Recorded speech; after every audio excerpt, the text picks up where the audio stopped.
Hola, ¿qué tal, queridos amigos del curso?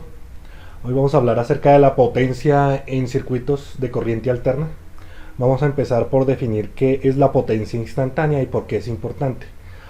Para esto hay una analogía, la analogía con la velocidad. A mí me interesa, por ejemplo, saber cuál es la velocidad promedio de un paseo realizado en carro. Es decir, cuál podría ser el promedio desde el punto de Bogotá hasta Cartagena. Y con eso yo saco cuánto tiempo me voy a demorar. Pero también me interesa saber cuál es la velocidad instantánea para evitar, por ejemplo, que en las curvas yo me vaya a salir o que un radar detecte que voy a un exceso de velocidad no permitido. Entonces necesito saber cuál es la velocidad instantánea. Entonces también eso es importante en potencia.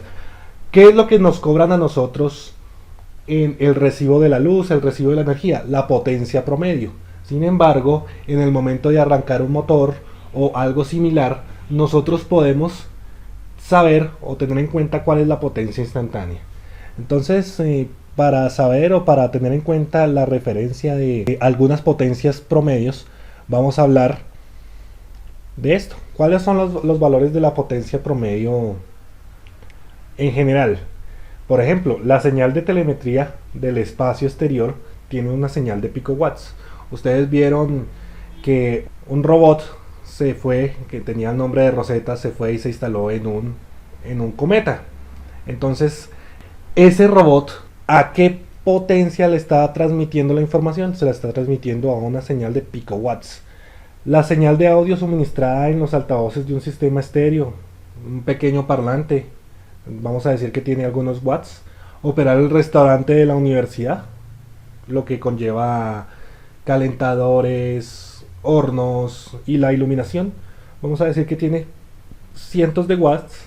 Y la potencia generada en una hidroeléctrica que alimente una ciudad, por ejemplo, va a tener millones de watts.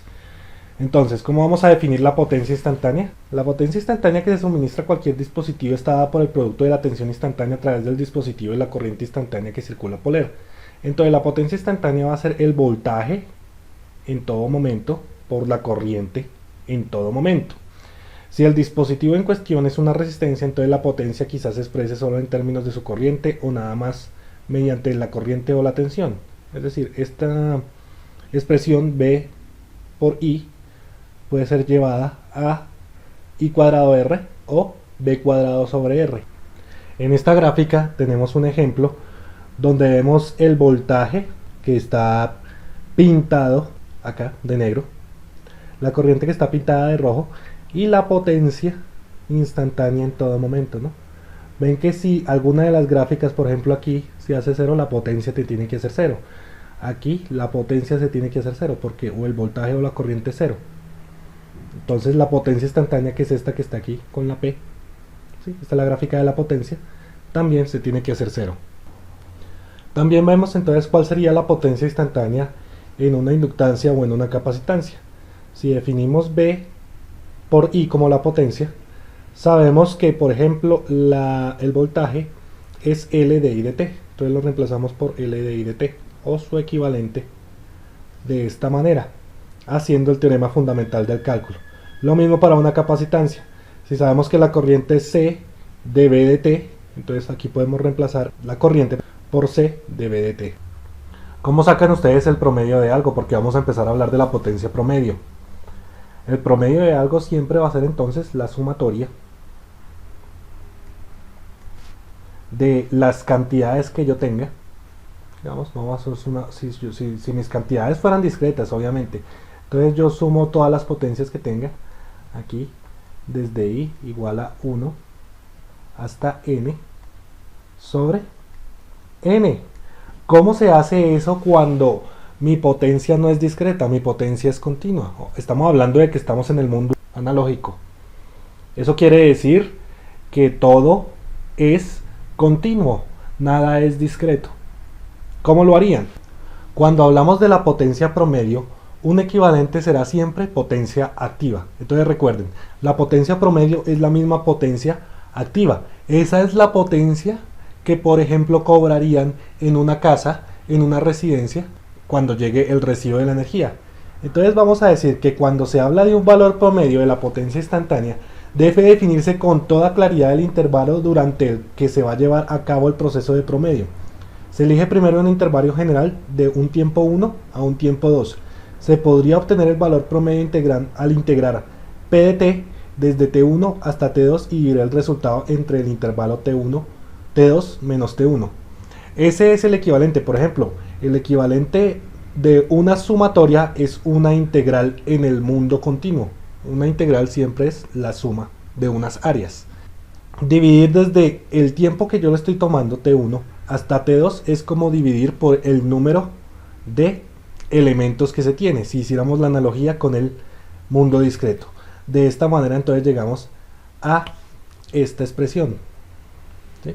La potencia entonces es igual a 1 sobre t2 menos t1.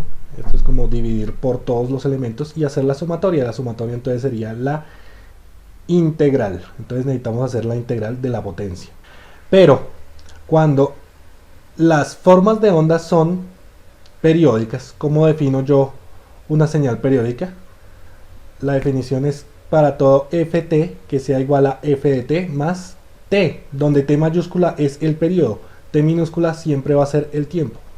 Entonces simplemente yo lo pongo como 1 sobre el periodo desde un tiempo hasta el mismo tiempo más el periodo. Por lo general este tiempo lo ponemos como 0, desde 0 hasta el periodo, pues la integral de la potencia de t. Entonces, si nosotros hacemos aquí un ejemplo, aquí tenemos una señal periódica, se repite cada t. Ustedes ven aquí esta, se repite con esta, se repite cada t. ¿Cómo defino yo la ecuación de la recta? Aquí tenemos una pendiente. Entonces recuerden cómo se define una pendiente. La pendiente, por ejemplo, es tomar dos puntos. La pendiente la simbolizamos con la letra M. Es tomar dos puntos del eje de las y, en este caso el eje de las y es I de t, entonces tendríamos el punto IM, I máximo, y el punto 0. Entonces I máximo menos 0 sobre dos puntos del eje, o sea, es los mismos puntos pero en el eje X, es decir, aquí sería el periodo y 0. Entonces t menos 0. Entonces como tal la pendiente debe ser igual a IM t. ¿Cómo yo defino entonces la ecuación de esta gráfica? Hacemos que la pendiente sea igual, la pendiente en este caso es I sub m sobre t, sea igual a la variable y menos un punto cualquiera que esté dentro de esa recta sobre x menos un punto que esté sobre esa recta. Entonces podemos ubicar por comunidad el punto 0, 0, pues para que me quede y igual a 0, x0 igual a 0. Entonces obtenemos im sobre t igual a y sobre x, y pasamos esto al otro lado a multiplicar. Entonces me queda im sobre t por x es igual a y. Ahora tenemos que tener en cuenta que y es igual a la corriente y la x es igual al tiempo, forma que vamos a estar colocando aquí, ¿no? Y es y t y es x. Entonces ponemos aquí definiendo que esta expresión solamente es válida en el intervalo c desde 0 hasta el periodo. ¿Qué nos toca hacer entonces para encontrar, digamos, la potencia promedio de esto? Esta es la corriente. Si yo elevo la corriente al cuadrado y lo multiplico por la resistencia, pues ahí me queda la potencia. Entonces, al multiplicar aquí im por r, pues me queda esta expresión para la potencia, elevando esto al cuadrado y multiplicándolo por la resistencia. Me queda esto como una especie de parábola, de fórmula o de función cuadrática. Luego lo que me toca es integrar esta expresión que es la potencia con respecto al tiempo, o sea dt, y dividirla sobre el periodo, cosa que estamos haciendo entonces acá, ¿no? y m al cuadrado por r dividido el periodo. Entonces, ¿cuál es la integral de t al cuadrado? La integral de t al cuadrado es t a la 3 sobre 3. Si ustedes hacen, digamos, ese cálculo matemático, entonces encuentran que esta es la expresión de la potencia. Esa sería la expresión de la potencia. 1/3 de im al cuadrado por r. ¿Qué pasa en el caso donde la potencia activa es el estado sinusoidal permanente? Recordar que la corriente alterna que se ve en la industria es una onda seno. Por lo tanto, nosotros vamos a tener un voltaje que lo vamos a definir como un voltaje máximo coseno de la frecuencia angular. Recuerden que la frecuencia angular para aquí en el caso de Sudamérica es de 60 Hz. Entonces esa frecuencia es de más o menos 377 radianes por sobre segundo. Siempre también ese voltaje debe tener un ángulo de fase. La corriente debe ser entonces la misma, una corriente máxima y un ángulo de desfase que vamos a representar con la letra Phi. Entonces, si yo asocio la potencia multiplicando B por I, lo que voy a tener es la multiplicación de estas dos, me da voltaje máximo por corriente máxima por la coseno de el voltaje, coseno de la corriente, lo que vemos aquí. Y vamos a aplicar entonces una expresión trigonométrica. Esa expresión trigonométrica me dice que el coseno de la multiplicación de dos cosenos es igual a un medio del coseno de la diferencia más coseno de la suma. Si aplicamos eso en lo que tenemos nosotros aquí, por favor estén activos para evitar que pasen cosas como esta, de quedarse dormido. Vamos a encontrar que vamos a tener un medio del voltaje máximo por la corriente máxima coseno de la diferencia. Recuerden cuál es la diferencia de esto. Si sacan la diferencia, pues se cancelan y solo queda teta menos phi. Y si sacan la suma, pues entonces quedaría coseno de 2 veces la frecuencia angular por t más la suma. Ahora, aquí tenemos, digamos, un interrogante. Tenemos una señal de C. ¿Cuál es esto? Esto que está aquí es una señal de C. Eso no tiene, digamos, ningún componente de cosenos ni senos. Es decir, no se multiplica por nada en la frecuencia. Es solamente un DC. Es decir, es algo recto. Y tenemos una señal coseno. Entonces tenemos dos preguntas. ¿Cuál es la integral de una señal coseno en un periodo? ¿Cuál sería la señal de una integral coseno en un periodo? Sabiendo que la coseno tiene una parte positiva y una parte negativa. Pero si hacemos la integral, que es la suma de las áreas, pues el área positiva se va a cancelar con el área negativa. Eso quiere decir que toda esta expresión se va a hacer equivalente a 0. La otra pregunta es, ¿cuánto es la integral definida de una señal de C sobre el periodo donde se está evaluando? Esta es la señal de C. Si ustedes hacen la integral sobre un periodo, pues van a obtener la misma señal. Vamos a mirarlo detalladamente. Aquí tenemos el bosquejo de lo que tenemos. Aquí tenemos una señal de C y una señal coseno, pero que vamos a sacarle el promedio. Entonces, ¿cuál es el promedio de una señal coseno? Ya sabemos que una integral es el área bajo la curva. Si tenemos en cuenta eso, entonces esto aquí, esta área positiva, se va a cancelar con esta área negativa. Por lo tanto, esta integral siempre va a ser 0. Ahora, ¿cuál sería esta integral? Nosotros nos vamos a ubicar a una señal que va a ser el periodo. El periodo va a llegar hasta acá más o menos, ¿sí? Y si nosotros sacamos o sabemos que la integral es el área bajo la curva, pues tendríamos que sacar este valor. Este es el voltaje de C o el valor de C. Entonces, ¿cuál es el área de esto? Es el área de este rectángulo. El área del rectángulo va a ser igual a la integral bajo la curva, el área del rectángulo. Entonces el área del rectángulo es B de C, lado por lado, ¿no? B de C por el periodo. Y si yo hago, esa es la integral, ¿no? Y si yo divido sobre el periodo, entonces me queda que es la misma b de c. Entonces el valor promedio de una señal de c es la misma valor de c. Entonces ya hicimos el esfuerzo de responder estas preguntas.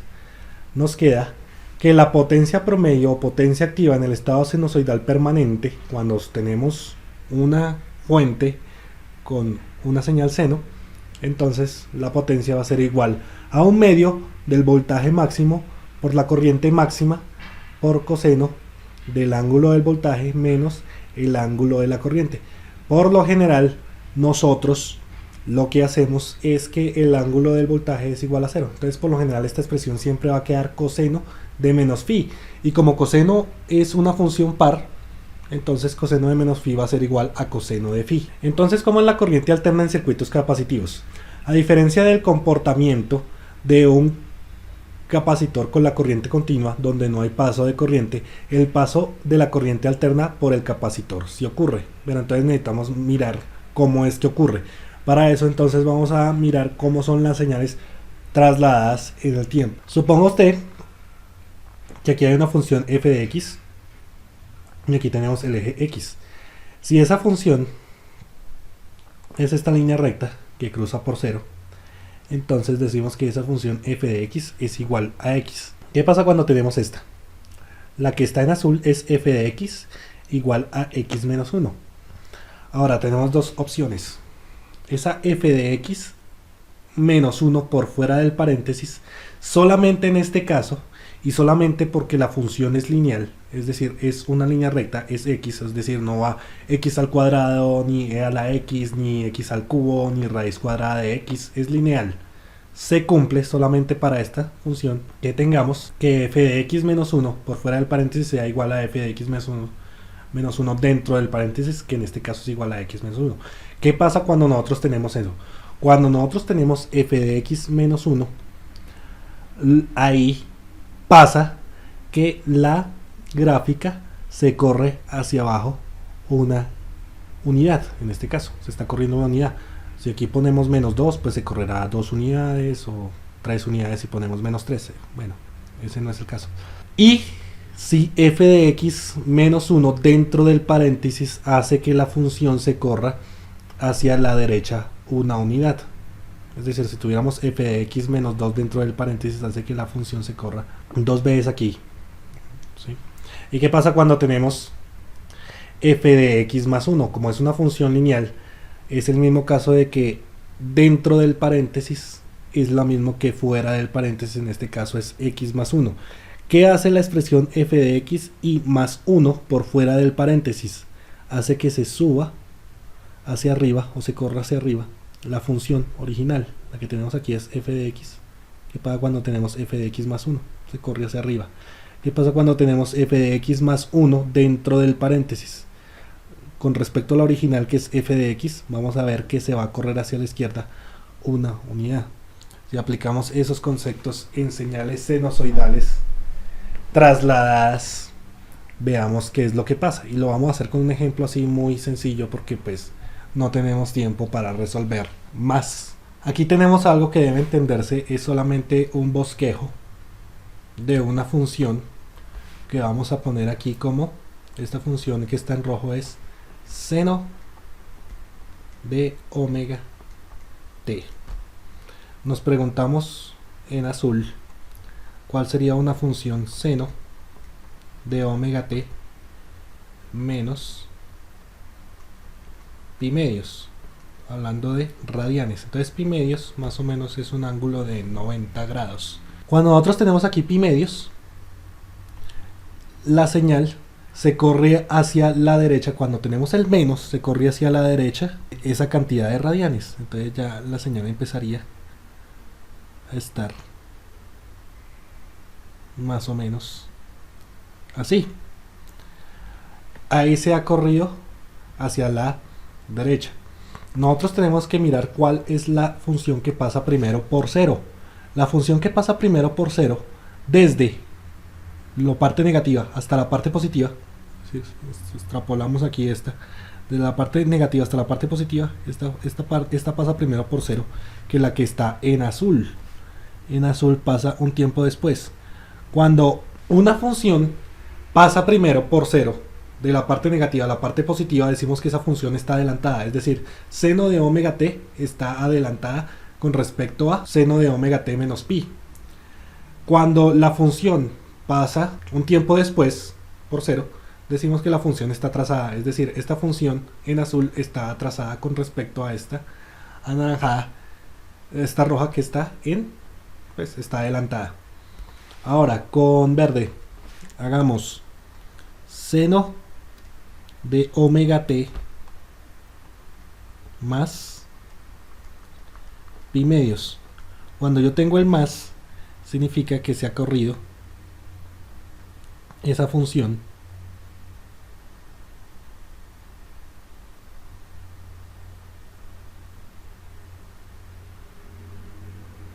¿sí? Se corre la función hacia la derecha, como lo vemos acá, se corre la función hacia la derecha. Entonces cuando ponemos por lo general un más, decimos que la función está adelantada con respecto a la original. Cuando ponemos un menos, decimos que la función está atrasada con respecto a la original. Si ponemos, lo vamos a poner aquí en café, seno de omega t, ¿sí? Más 5, eso quiere decir que si aquí tenemos, digamos, el 5, no está a escala, obviamente, entonces la función está hacia arriba. Si ponemos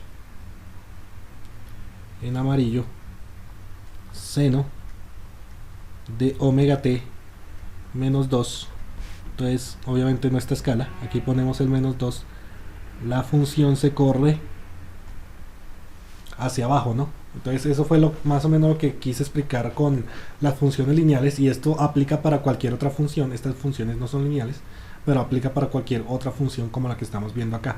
Entonces, ¿qué va a pasar en circuitos capacitivos y en circuitos inductivos?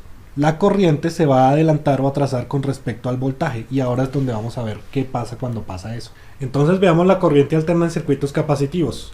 Una característica del paso de una corriente alterna en un capacitor es que el voltaje que aparece en los terminales del mismo está desfasado o corrido 90 grados hacia atrás con respecto a la corriente que lo atraviesa. Este desfase entre el voltaje y la corriente se debe a que el capacitor se opone a cambios bruscos de voltaje entre sus terminales.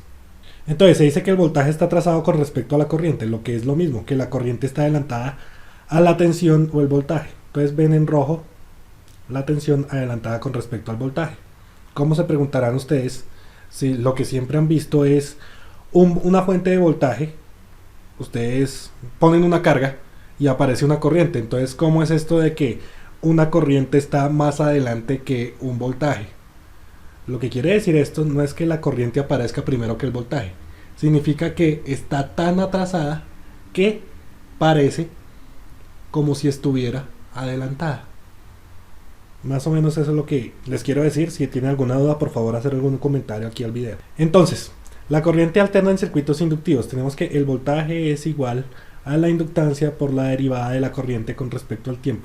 Si aplicamos lo mismo, se llega a la conclusión que la corriente en la resistencia se atrasa con respecto al voltaje. Entonces tenemos aquí el voltaje y la corriente está atrasada 90 grados. La diferencia de ángulo de fase entre la tensión y la corriente en una resistencia pura es cero. Vamos a ver cuál es la potencia promedio activa en una resistencia. Si la corriente y la tensión tienen la misma fase, pues coseno es cero.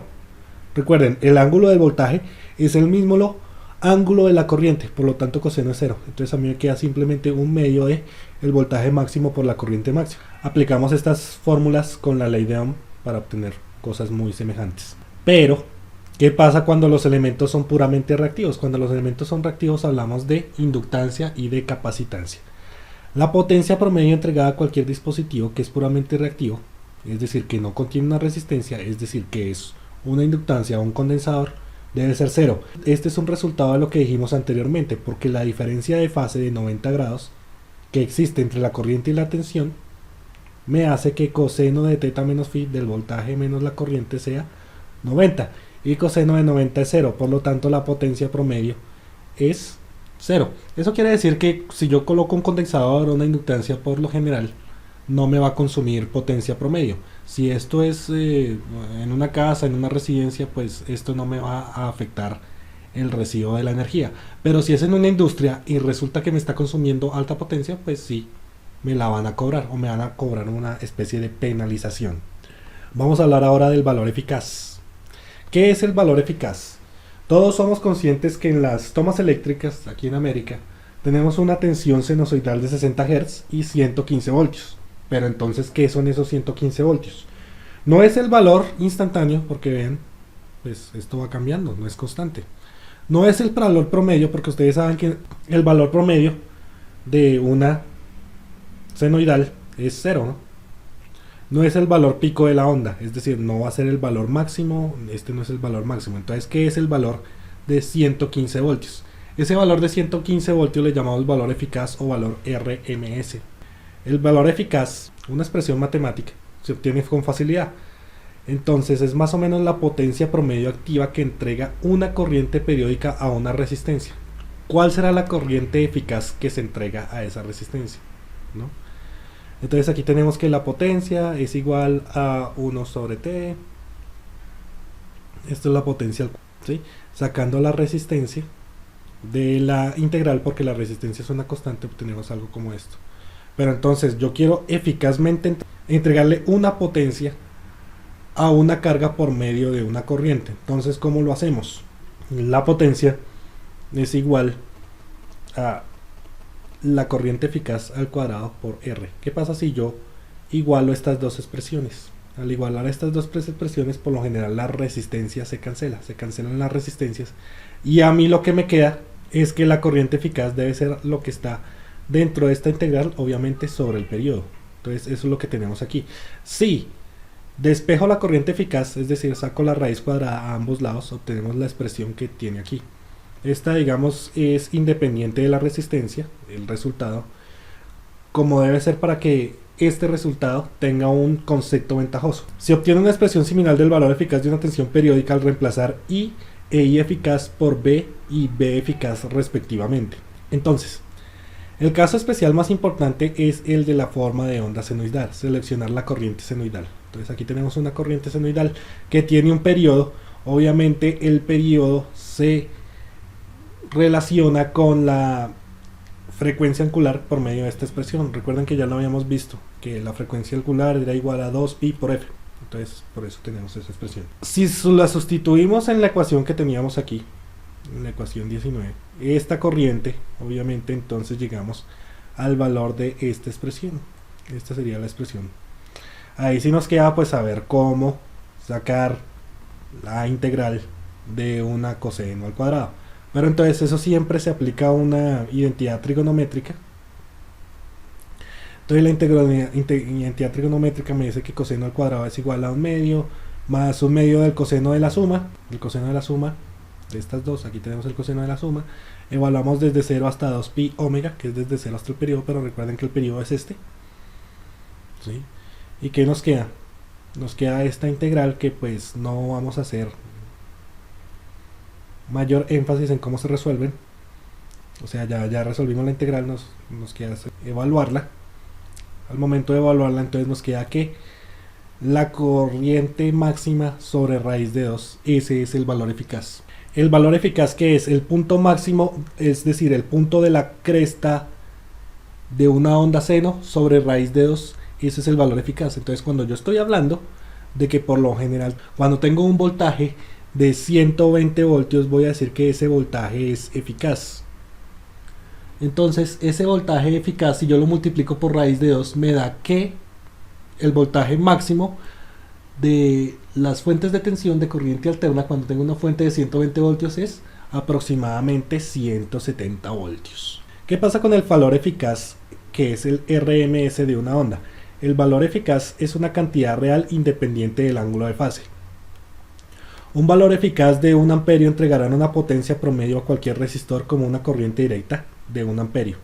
Es decir, la corriente directa de 1 amperio es lo mismo que, o entrega la misma potencia que una corriente de 1 amperio RMS. Hay que tener en cuenta que el factor raíz de 2 solo aplica para ondas sinusoidales. Por ejemplo, para ondas triangulares es necesario dividir por raíz de 3. A nosotros ese raíz de 2 me deja bastante más simple, por decirlo así, el término de la potencia, 1/2 por IM al cuadrado. IM es el valor máximo al cuadrado por R. Porque ¿qué pasa cuando yo reemplazo I eficaz por IM sobre raíz de 2? La potencia promedio se escribe como potencia es igual a I al cuadrado eficaz por R. Es decir, me quito este 1/2. Entonces, por lo general, de ahora en adelante vamos a trabajar con valores RMS para hablar de la potencia promedio. Pues para hablar de la potencia promedio, y me quito el valor máximo. No es el valor máximo sobre 2, sino es el valor entonces eficaz. Lo mismo pasa entonces con las otras expresiones. Ya no vamos a poner aquí 1/2, sino que vamos a poner valor eficaz, corriente eficaz, coseno de teta menos phi, y aquí vamos a poner corriente eficaz al cuadrado sobre, esto está mal, es voltaje eficaz al cuadrado sobre R. Cuando yo tengo un circuito que tiene múltiples potencias, entonces, por lo general, para encontrar la corriente eficaz, pues la raíz cuadrada de la corriente eficaz al cuadrado de la primera frecuencia más la corriente al cuadrado de la segunda frecuencia, hasta llegar al número n. Esto pues es una cosa útil para nosotros, nos sirve bastante al momento de tener muchas frecuencias. Obviamente no sea nunca en el caso de si ustedes están haciendo un curso de electricidad básico. En un curso de electricidad básico por lo general vamos a hablar de una sola frecuencia. Vamos a hablar de unos conceptos porque es importante que ustedes los tengan en cuenta. El primer concepto es el de concepto de potencia aparente. La potencia aparente, entonces, cuando ustedes tienen potencia promedio, es solamente la multiplicación del voltaje eficaz por la corriente eficaz. Eso me da potencia aparente. Como es voltaje por corriente, aquí no tenemos en cuenta el coseno de la diferencia de ángulos. Esas dimensiones no van a ser en vatios, sino que van a ser en voltio amperio o VA, voltio amperio. Por lo general en potencias altas siempre vamos a hablar de un transformador de,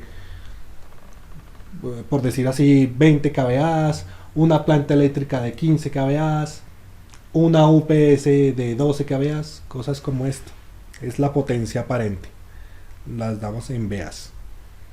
Otro concepto es el concepto de factor de potencia, que es la proporción entre la potencia real o promedio o la activa y la potencia aparente. Ese es el factor de potencia, se simboliza como FP, factor de potencia. En consecuencia, el factor de potencia es potencia promedio sobre potencia aparente. La potencia aparente promedio, la potencia promedio, ya la habíamos sacado aquí, es esta de acá. Entonces, dividiendo por esto, me queda que la potencia o el factor de potencia es solamente el coseno de phi. Entendiendo que este coseno de teta siempre, por lo general, lo hacemos igual a 0. Entonces, coseno de phi. Existe una resistencia en los elementos almacenadores de energía.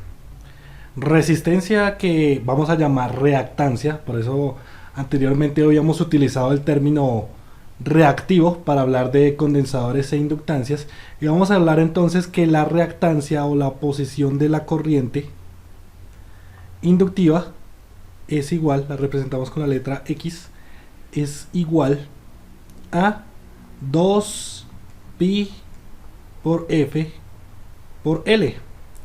Es decir, es la reactancia o la oposición de la corriente es proporcional a la frecuencia. Entre mayor frecuencia, mayor oposición de la corriente. Y para un condensador, entonces la vamos a llamar reactancia capacitiva. Esa reactancia va a ser igual a 1 sobre 2pi por F por el valor del condensador. Es decir, a mayor valor de la frecuencia vamos a ver que él se reduce su reactancia, es decir, son inversamente proporcionales. Por último, entonces vamos a resumir lo que acabamos de ver en este capítulo. La potencia instantánea que absorbe un elemento está dada por la expresión P de T es igual a V de T por I de T. Eso le llamamos potencia instantánea. Recordemos que nosotros queremos saber la potencia instantánea, por ejemplo. Hacemos una analogía con la velocidad. En este carro, cuando tiene demasiada velocidad, se puede salir.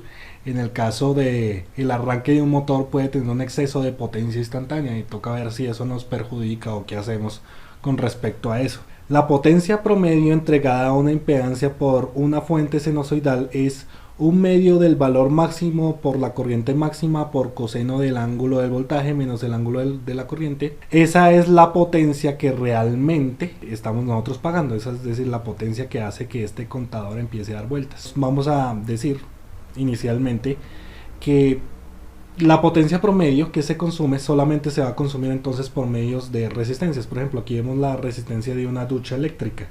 Esa resistencia es la que va a consumir una cantidad de potencia. Vamos a decir que si la carga es reactiva, no va a haber un consumo de potencia activa. También que si tenemos entonces un voltaje pico, que es el voltaje máximo de una señal senoidal, va a haber un voltaje RMS. Ese voltaje es el valor eficaz. Ese valor eficaz aproximadamente es el 70% del voltaje pico. Y ese es el voltaje que, por ejemplo, nosotros medimos en el multímetro, que es aproximadamente 120 voltios en América. Y por último, entonces vamos a hablar de lo que es el factor de potencia. El factor de potencia de una carga es la razón de su potencia disipada promedio activa y su potencia aparente. Una carga puramente resistiva tendrá un factor de potencia unitario y una carga puramente reactiva tendrá un factor de potencia cero. Nosotros asociamos ese factor de potencia a la cerveza. Ese ejemplo pues está en muchos lados y es simplemente que lo que realmente es consumo de energía es la parte líquida, ¿no? A esa potencia le llamamos potencia activa. Lo que es espuma es como la parte que no da energía. A esa parte le vamos a llamar potencia reactiva. Y el total del vaso, lo que es líquido más lo que es espuma, lo vamos a llamar entonces potencia aparente.